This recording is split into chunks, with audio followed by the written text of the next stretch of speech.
끓는 가마의 비유를 통한 교훈이라고 하는 주제를 가지고 오늘 말씀을 상고해 보고자 합니다. 먼저 서론 부분을 함께 읽겠습니다. 자, 에스겔 23장이 오홀라 오홀리바의 행음 비유를 통해서 사마리아예요. 제가 이렇게 살펴보았는데 이때는 보이는데 사마리아입니다. 사마리아와 예루살렘의 죄악을 지적했다면 24장은 끓는 가마의 비유로 하나님의 준엄한 심판을 묘사하고 있다. 비유지만 각각 다르죠. 오홀라 오홀리바는 북왕국 사마리아, 남왕국 예루살렘을 대표하죠. 그래서 각각의 나라가 얼마나 이 오홀라 오홀리바는 여인들인데 이 두 자매가 행음을 함으로 수치를 당하게 됨을 지적하고 있어요. 자, 오늘 본문은 끓는 가마, 가마는 펄펄 끓죠. 그 끓는 가마를 통해서 가마가 끓듯이 하나님의 심판 역시도 이런 엄중하게 진행될 것임을 경고하고 있습니다. 자, 주목할 점은 이 비유가 주어진 시기가 언제인지 오늘 말씀을 보면 24장 1절에 기록을 하는데 아홉째 해 열째 달 열째 날이라고 기록한다는 점입니다. 자, 아홉째 해라는 것은 에스겔을 기준으로 하면 에스겔이 바벨론으로 끌려간 지 아홉째 해 되는 거예요. 에스겔이 혼자 끌려간 게 아니고 당시 이스라엘의 왕 여호야긴이라는 왕과 어린 왕이 끌려갔죠.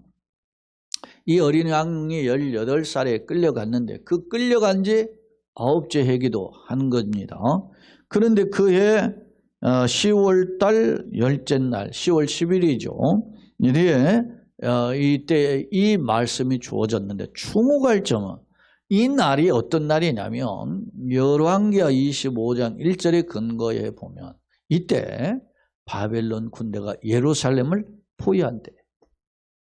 그러니까 이 바벨론 군대가 예루살렘을 포위한 시기는 에스겔이 끌려간 9년 차지만 그러면 남아있는 왕이 있었죠. 아까 여호야긴 왕이 끌려갔지만 그 다음을 이은 왕이 누구냐면 시드기야라고 하는 여호야긴의 왕의 작은 아버지예요. 이 시드기야라는 왕은 요시야 왕의 아들이기도 합니다. 근데 이 시드기야 9년 차인 거죠. 주목할 점은 시드기야 11년 차에 11년 4월에 예루살렘이 멸망해요. 그러니까 횟수로 9년 차에 바벨론 군대가 와서 10년 차 그리고 11년 차 4월 달 그러니까 만으로 따지면 한 1년 6개월 되겠죠. 이 기간에 예루살렘을 포위하고 공격하다가 결국에는 함락시키게 되는 비극적인 그런 과정이 남아있음을 알 수 있어요. 그러니까 오늘 24장에 주어진 말씀은 이스라엘이 이제 아직 망하지는 않았지만 남은 멸망의 기간까지 1년 반 정도 남아있는 기간에 비극적인 이야기를 다루고 있다는 점을 오늘 말씀을 통해서 들여다볼 수 있다는 겁니다. 다시 서론 부분을 보면 예컨대 아홉째 해 열째 달 열째 날인데 즉 바벨론의 군대가 예루살렘 포위한 때와 일치하고 있다. 시간적으로는 기원전 588년이에요. 586년에 망했거든요. 이후 3년 차, 그 당시를 첫 대체 해로 하면, 그 다음에 하면 3년 차죠. 3년 차 예루살렘이 함락되었음을 보면, 본문은 매우 급박한 시기에 주어진 말씀임을 엿볼 수 있다. 그러면 이제 성경의 내용을 한번 들여다 보겠습니다. 자, 아홉째 해 열째 달이라, 그리고 열째 날 10월 10일 외기도 좋네요. 자, 그러면 이때 하나님 말씀이 임했는데 인자에는 날짜 곧 오늘의 이름을 기록하라. 이 날이 너무 중요한 날이니까 기록하라는 겁니다. 이날 바벨론의 군대가 느부갓네살이 보낸 군대가 예루살렘 성을 에워싼 날이라 말입니다. 오늘 예루살렘에 가까이 왔느니라. 바벨론 왕이 가까이 왔다 기록하고 있죠. 2절에 보면, 자, 너는 이 반역하는 족속에게 이스라엘 민족을 향해서 반역하는 족속이다 이렇게 이야기했으니까, 정리해 보면 하나님의 준엄한 심판에 피할 수 없는 대상임을, 오늘 이스라엘 민족이 하나님의 심판을 피할 수 없는 종족임을 보여주는 표현이란 말입니다. 그런데 이러한 민족을 향해서 하나님 에스겔에 그들을 향해서 비유로 이제 기록하라 말씀하셔요. 어떤 비유인가? 하나님 말씀을 하시기를, 가마 하나를 걸어라. 가마는 이제 가마솥이죠. 걸어서 이제 그 밑에 이제 장작불로 태우는 거 아닙니까? 그런데 이 건 후에 물을 붓고, 가마솥에 이제 물을 붓고 양떼에서 한 마리를 골라서 각을 뜨죠. 각을 뜨는 것은 일종의 봉헌 예물을 하는, 헌신의 예물을 상징해요. 창세기 15장에 보면은 하나님께서 아브라함에게 언약의 말씀은 세 번째지만 언약을 체결하는 장면을 하셔요. 그 언약의 체결을 뭘로 합니까? 제사로 한단 말입니다. 근데 제사를 할 때 어떻게 해요? 제물을 전부 다 각을 떠요. 각을 떠서 하나님 앞에 바치니까 하나님이 그 각을 뜬 제물 사이로 불이 지나가거든요. 그런데 작은 비둘기는 각을 뜨지 않았잖아요. 그런 상황을 우리가 창세기 15장에서 보는데, 각을 뜬다라는 말은 무슨 말이냐면, 언약을 체결할 때 언약을 파괴하는 자가 이렇게 어떻게 해요? 쪼개짐을 당한다, 그런 의미를 담고 있어요. 그러니까 각을 뜬다라는 것은 온전한 헌신, 결단, 이런 의미를 내포하고 있음을 알 수 있습니다. 자, 각을 뜨고 넓적다리와 어깨고기, 이런 가장 귀한 부분이죠.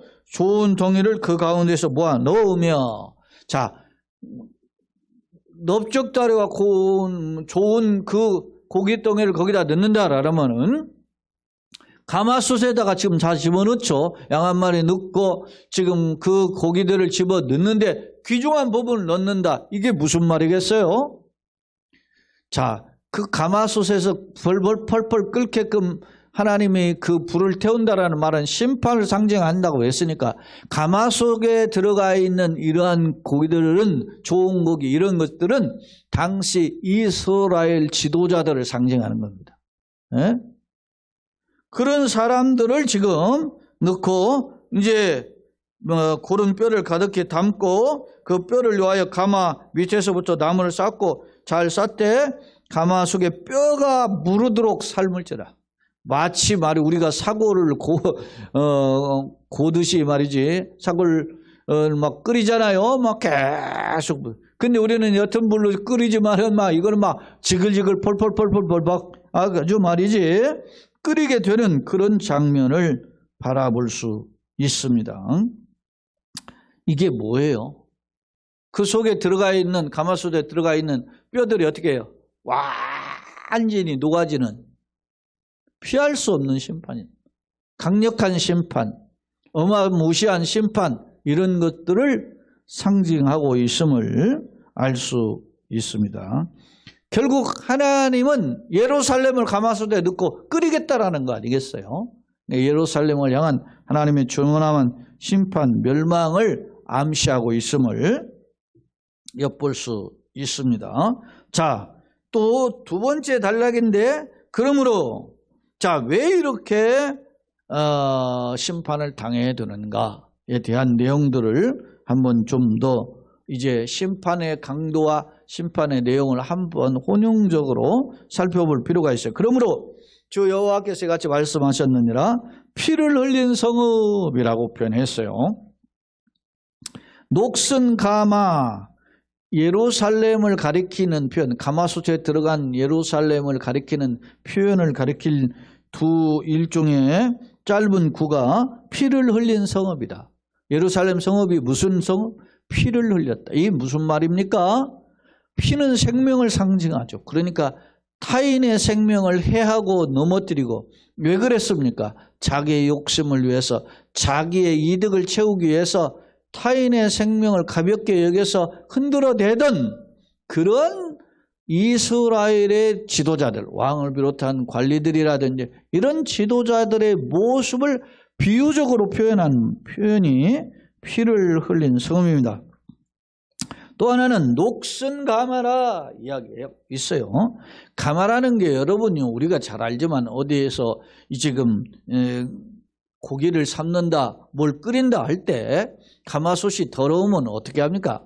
그것을 다 깨끗이 헹구고 수세미로라도 말이죠. 거기에 있는 소위 말하면 시커먼 어떤 끓음 이런 것들을 닦아내지 않습니까? 예전에 제가 기억하기에는 우리 새끼를 똘똘똘똘 묶어가지고 사놓으면 거기에다가 모래 갖다가 해서 말이지 문질러가지고 거기 가마솥을 깨끗이 해서 헹궈내고 그랬었어요. 지금은 좋은 어떤 면에서 보면은 많은 그 세제들이 있으니까 그렇게 안 해도 되겠지만, 그런데 여기 보면 녹슨 가마는 그렇게 닦아도 녹이 그대로 있는 거예요. 곧 녹슨 가마인데 어떤 가마냐? 곧 그 속이 녹을 없이 하지 아니한 가마요. 그래. 닦아도 녹이 사라지지 않는 가마. 얼마나 죄악에 쪄들었으면 이것을 우리가 알 수 있어요. 여러분, 우리 몸에 혈액이 지구 2바퀴 반 정도의 길이를 가지고 있다 그래. 그냥 근데 그 혈액이 막혀서 이제 여러 가지 질병이 생기게 되죠.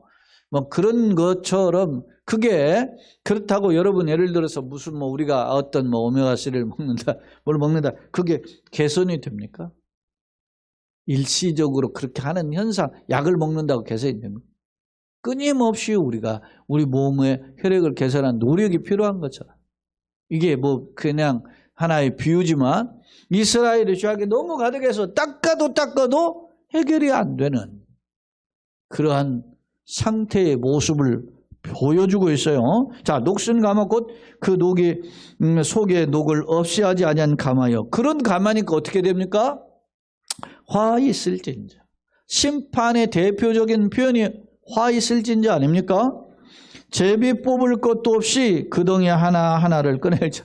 그러니까 그 가마솥에 있는 고기들을 하나 건져내는 걸 심판의 대상으로 이야기할 때 어떤 걸 건져도 다 불이하여서 심판을 피할 수 없는 존재다는 것. 다 피할 수 없이 전부 다 그들을 엄히 일일이 낱낱이 징계하시겠다라고 하는 표현입니다. 자, 그 피가 그 가운데 있으며 피를 땅에 쏟아 띠끌이 덮이게 하지 않고 맨 바위 위에 두었도다. 자, 앞서 피는 생명을 상징하죠. 그런데 상대방의 피를 흘렸다? 그러면 어떻게 해야 됩니까? 그래서도 안 되지만 이스라엘 민족에게 레위기서라든 이런 규례를 보면 동물을 잡았잖아요. 잡았을 때도 그 피가 일단은 그 생명을 상징하기 때문에 피가 땅 위에 보이지 않게 흙으로 덮었어요. 그런데 흙으로 안 덮었다라는 것은 어떻게 해요? 우리도 길가에서 지나가다가 무슨 동물이 어떤 교통사고를 났다든지 아니면 사람이 해서 나오면 그 피자국이 있거나 그러면 그걸 보면은 우리가 나름 상상이 되고 소름이 끼쳐지잖아요. 예? 그러니까 그런 모습들을 감추기 위해서 그걸 빨리 땅에서 그 흙을 덮어서 해결을 했단 말입니다. 근데 오늘 본문의 내용을 보면 그 피가 그 가운데 그냥 들어 있어요. 그 피를 땅에 쏟은 티끌이 덮이지 않게 하고 흙으로 덮어놔야 했는데 덮이지 않게 하고 맨 바위는 번질번질 잘 보이는 곳 아닙니까? 그대로 두었다라는 겁니다. 이거 잔인함이 그대로 묻어나 있어요. 안타까운 모습이죠. 누가 그랬다라는 겁니까? 이스라엘 민족. 예루살렘의 지금 지도자들이 이런 상태로서 살았음을 보여주고 있어요. 8절, 내가 그 피를 맨 바위에 두고 덮이지 아니함 같은 분노를 나타내어 너를 보응하겠다. 네가 그렇게 패역한 짓을 한 것처럼 하나님도 종두둑도 공시문대 공납하시면 받는 것처럼 무엇을 심든지 그대로 거두는 것처럼 너희 그 패역한 행위를 그냥 묵고하지 않고 보응하여 심판하시겠다라고 하는 말씀입니다. 그러므로 9절 주 여호와께서 같이 말씀하셨느니라 화 있을진자. 이 화 있을진자는 앞서도 나왔지만 대표적인 하나님의 진노의 표현을 대변한 엑기스로 대변한 표현이 화 있을진자라고 합니다. 화 있을진저 피를 흘린 성읍이요. 피는 생명을 상징하는데 그 피를 흘렸다 강포를 행한 대표적인 성읍을 가리키는 표현이죠. 내가 또 나무 무더기를 크게 하리라 이 표현을 하고 있어요. 자, 나무 무더기를 크게 한다는 말은 뭡니까? 지금 이 나무 무더기가 어디서 필요한 거죠? 가마솥을 때 불을 지피려면 나무가 많아야 될 거 아닙니까? 근데 나무가 몇 개 넣었다가 장작불 냈다가 타버리면은 솥을 더 끓이지 못하잖아요. 그런데 하나님이 나무 무더기를 크게 하겠다는 말은 가마솥 끓는 것을 그치지 않겠다라는 말입니다. 자, 나무를 많이 쌓고 불을 피워서 그 고기를 삶아 녹이고 국물을 졸이고 그 뼈를 태우고 앞서 제가 사고를 구우는 그런 모습을 비유를 했는데 마치 그런 겁니다. 쫄딱 고기가 말이에요. 흐들흐들 흐물어지고 국물이 쫄딱 쫄아버리고 뼈가는 말이 완전 태워질 정도로 엄청나게 장작불을 향해서 지금 가마솥을 태우는 광경을 상상해 볼 수 있는 겁니다. 심판의 준엄성을 대변해 준다는 것이시죠. 자, 그 다음에 11절에 가마가 빈 후에는 숯불 위에 놓아 뜨겁게 하며 그 가마 위에 놋을 달궈서 그 속에 더러운 것을 녹게 하며 녹이 소멸되게 하리라. 전부 다 녹이라는 건 찌꺼기 더러운 냄새난 죄악들 이거 싹싹싹싹싹싹싹 다 긁어버릴 것이다 라고 하는 것입니다. 12절 이 성읍이 수고함으로 스스로 피곤하나 많은 녹이 그 속에서 벗겨지지 아니하며 불에서도 없어지지 아니하는도다. 얼마나 악한 짓을 많이 하였으면 정결케 되지 않는다는 겁니다. 예? 불 태우고 수세미를 닦아도 불을 태워서 지져도 그 녹이 벗겨지지 않는. 그러니까 이 말은 심판을 해도 그들의 죄악을 다 해결하지 못하는 이런 것이죠. 야, 여러분 이게 누구의 모습이에요? 예루살렘 모습. 이게 누구의 모습이에요? 오늘 우리의 모습 아닌가 되돌아보게 됩니다. 두렵죠? 두려워요. 13절 너의 더러운 것들 중에 음란이 그 하나에 대표적인 그러면 녹이 벗겨지지 않는 녹은 죄악들인데 죄악상의 대표가 뭐냐? 음란이. 음란은 여기서 음란으로 표현되어 있지만 영적 음란은 우상숭배 아닙니까? 우상숭배를 비롯한 하나님의 진노를 유발하는 행위들을 모두 총칭하고 있죠. 자, 내가 너를 깨끗하게 하나 네가 깨끗하여지지 아니하니. 아무리 정결케 하려도 죄악이 가득해서 더러움이 가득해서 씻겨지지 않는 그러한 추잡한 모습을 보여줘요. 네가 깨끗하여지지 아니하니 내가 네게 향한 분노를 풀기 전에는 내 더러움이 다시 깨끗하여지지 않아. 그래서 그 심판을 다할 때까지 하나님이 진노를 그치지 않겠다라고 하는 것입니다. 마지막 14절 나 여호와가 말하였은즉 그 일이 이루어질지라. 여호와의 말씀은 빛이 있으라면 그대로 되는 분이에요. 하나님의 말씀은 입에서 헛되이 나가질 않습니까? 하나님 인자나 사람이 아니니까 시건치 않고 후회가 없으신 분입니다. 천지는 없어지지만 여호와의 율법 1.1획도 없어지지 않고 다 이루죠. 반드시 이루어질 것이 이 심판의 징벌이. 그러면서 내가 돌이키지 이것을 이제 손바닥을 뒤집는 것처럼 내가 심판을 거둬들이지 않겠다는 거예요. 아니하고 아끼지도 아니하며 뉘우치지도 아니하고 행하리니 3번을 반복. 돌이키지 않겠다, 아끼지 않겠다, 뉘우치지 않겠다. 준엄하게 심판을 반드시 꼭 행하겠다라고 하는 강조점입니다. 그들이 네 모든 행위대로 너를 재판하라. 그들은 누구겠습니까? 하나님의 심판의 도구로 보내어진 바벨론의 군대들이죠. 결국 누가 심판하는 거예요? 외형적으로 겉으로는 이방의 칼날에 짓밟히게 되지만 하나님의 징계에 따른 준엄한 형벌임을 엿볼 수 있습니다. 그들이 네 모든 행위대로 너를 재판할 것이다 라고 말씀하고 있습니다. 자, 두 번째 화면을 한번 정리해 보겠습니다. 오늘 말씀은 크게 두 단락이죠. 1절, 5절, 6절로 14절인데 1절에 5절의 말씀 바벨론 군대가 예루살렘 포위했을 시기예요. 에스겔에 사로잡힌 지 9째 해 10월 10일이었죠. 하나님이 끓는 가마의 비유로서 말씀하십니다.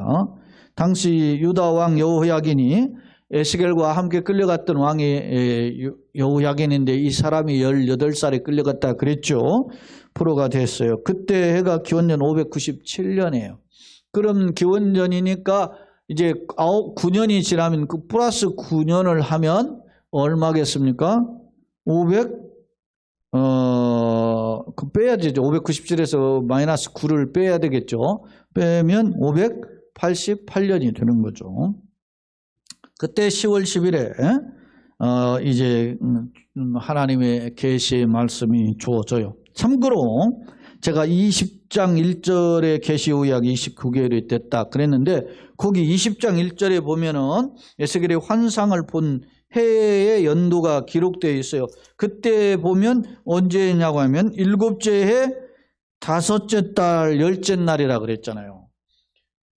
그러니까 이 7째니까 2년 전이고 5째 달이 5월이지요. 지금 10월이니까 2년 24개월에도 5개월 지났으니까 29개월이 지난 게 맞죠.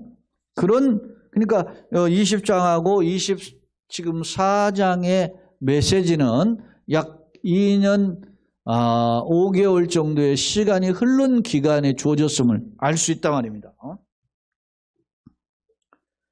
자, 그런 시점에 이제 바벨론 군대가 왔는데 예루살렘을 포위했어요. 오늘 우리가 1절 제가 앞서 설명할 2절에 가까이 왔다라고 하는 표현이 있었거든요. 예루살렘에 가까이 왔다. 이 가까이 왔다라는 말은 에워쌌다라는 거예요. 지금 공성전을 펼치기 위해서 바벨론 군대가 지금 포위하고 있다. 그런 뜻이거든요. 그런 상황입니다. 양 한 마리를 가마에 넣고 그 뼈가 무르도록 푹 삶으라 라고 하는 표현은 심판의 엄중성, 피할 수 없는 심판을 강조한다. 그런 표현이었어요. 6절로 14절 말씀을 보면 하나님은 예루살렘 지도자들 패역함대로 그들을 엄히 심판할 것을 말씀하는데 특히 율법의 짐승을 잡으면 그 피가 흘려지면 그걸 부정하니까 덮었잖아요. 그리고 잔인함 이런 것들을 보이지 않게 해서 그걸 덮었는데 맨 바위에다가 말이지 그 피를 흘린 자국이 나타나는 것은 그들이 그만큼 잔악했다 이런 것을 보여주고 있었음을 살펴보았어요. 그래서 그들의 심은 대로 거두게 하시는 하나님 화 있을지언정 하면서 그들에게 준엄한 심판을 선포하셨죠. 자, 그 준엄한 심판의 모습이 뭡니까? 예루살렘을 에워싼 바벨론 군대의 침공이에요. 그런데 그 바벨론 군대가 어떻게 합니까?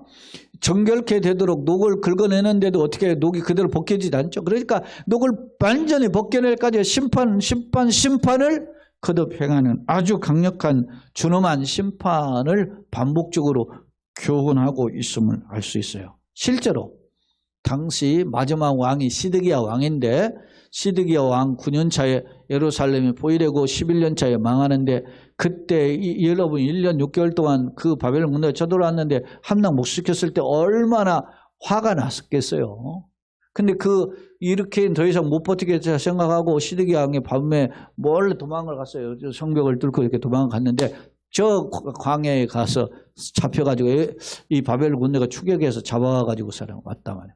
그리고 왕이 보는 앞에서 왕자들을 죽이고 왕의 두 눈을 뽑고 왕의 몸을 사슬로 묶고 저 바벨론 땅으로 질질 끌고 가버렸어요. 누가? 이 시드기야가. 비극적인 최후를 맞은 거죠. 자, 이런 이 끓는 가마의 교훈은 어떤 의미인가? 앞서 무시무시하다, 그런 의미를 가지고 있음을 우리는 엿볼 수 있었는데 그 내용을 한번 간략하게 정리해 보겠습니다. 왜 이런 끓는 가마를 보여주셔야만 됐는가? 자, 예루살렘 죄악과 그에 따른 위기의 심각성을 보여주죠. 이렇기 때문에 이럴 수밖에 없구나라고 하는. 예? 왜 하나님은 뭐 갑자기 화가 나가지고서는 끓는 가마를 쏟아 부은 게 아니에요. 예? 불을 태워가지고 막 부글부글 끓게 한 게 아니라 차고차고 기다려도 이제는 피할 수 없어. 그래서 거기에 막 뼈가 있어가지고 말이 좋은 고기 이런 거 다 넣고서는 지금 모두 바깥에 못 나가죠. 그렇게 하고 그 갈고리를 꼬아서 하는데 다 심판을 당하는데 그 심판의 불이 어떻게 해요? 장작불이 막 그 모든 국물이 졸일 정도로 말이지 태워버린다는 것이죠. 비유의 내용, 가마나 살과 뼈, 불 등은 심판의 강렬함을 피할 수 없음을 보여주는 일종의 비유고 상징적 표현들입니다.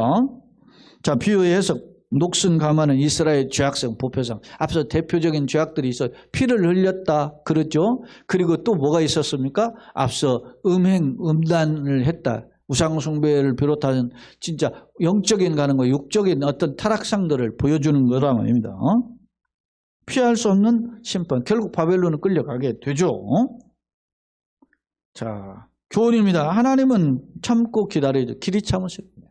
심지어 독생자까지를 주시는 분이에요. 그러나 하나님은 때가 있다는 거 반드시. 때가 차면 예수님 모시고 때가 차면 예수님 다시 오시지. 그때는 돌이킬 수 없죠. 마찬가지로 선지자들에게 심판을 이야기했어요. 바벨론에 끌려가리라. 이미 사실은 지금 예루살렘을 에워쌌는데 이전에도 이미 1차 포로, 2차 포로가 이미 있었어요. 그런데도 정세는 뭐. 여러분, 지금 튀르키예와 시리아의 지진을 통해서 우리가 보잖아요. 어마어마한. 예? 자고 일어나면 사망자 수가 늘어나요. 처음에는 뭐 10,000몇천 명 하더니 20,000몇천 명이더니 어제 저 보도에 보면 37,000 명이라더니 오늘 뭐 또 정확하게 숫자를 안 읽어봤는데 갈수록 늘어나요. 쑥대밭이 됐잖아요. 예?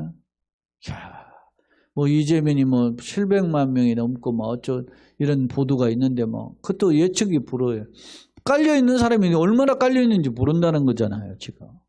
어? 최소한 뭐 20만, 30만이 넘는다 그러는데 여러분 한순간에 그렇게 훅 갈 줄 누가 알았겠어요? 그 사람들이 알았는데도 그렇게 했을까요?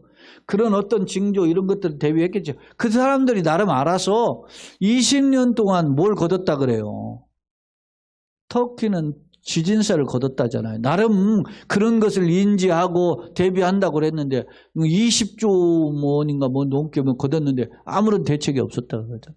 무너진 건물들을 보니까 정말로 말이지 뭐 건물들이 와르르 완전 툭툭 주저앉았어요. 뭐 엿가락도 위고 좀 멋지게 그래야 되는데 왜 그랬느냐? 철근이 몇 개 안 들어간 거야. 그냥 겨우겨우 건물만 버틸 정도로만 해놓고 부실 공사하지. 여러분 건물이 부실되면 지진에 와르르 무너집니다. 마찬가지 우리의 영혼이 부실하면 믿음이 부실하면 무너지는 거. 그건 언제? 그냥은 몰라요. 아무런 일 안 했는데 심판날에 다 드러나는 거죠. 결론입니다. 본문의 끓는 가마의 비유는 예루살렘 심판에 대한 심판의 엄중성을 경고하고 있다. 안타까운 점 녹슨 가마를 불에 태워도 심판과 포로로 이렇게 잡아가는데 녹이 벗겨지지 않다. 여전히 남아있는 죄악의 심각성을 보여주고 있죠. 참고로 본문의 말씀이 주어진 시기가 바벨론 군대가 예루살렘을 막 에워싸는 때였는데 이는 심판의 목전에 있음을 잘 보여주고 있단 말입니다. 하지만 당신이 아니고 당시입니다. 당시 왕과 백성은 어땠는가? 어땠습니까? 끓는 가마 속에 있지만 현실을 모른 채 방황했다라는 점입니다. 이런 모습이 안타까운 것이죠. 이게 나의 모습은 어떤 것인가? 한번 되돌아볼 필요가 있어요. 나는 어떤가? 나는 괜찮은가? 한치 앞을 내다보지 못하는 이런 현실 속에서 나도 이렇게 무지하고 연약한 존재임을 깨닫고 하나님. 내가 스스로 돌아보면 하나님 앞에 부끄럽잖아요. 그런 존재임을 깨닫고 지금까지 은혜로 걸어온 것 감사하시고 걸어갈 길도 주의 은혜임을 기억하면 불쌍히 여겨달라고 엎드림으로써 주의 선하신 발에 다시 붙들려서 다시 일어서고 걸어가는 주님을 기쁘시게 하고 세상에 긍정의 덕을 끼치는 우리 모두가 되시기를 예수 그리스도의 이름으로 거듭 축원합니다. 아멘.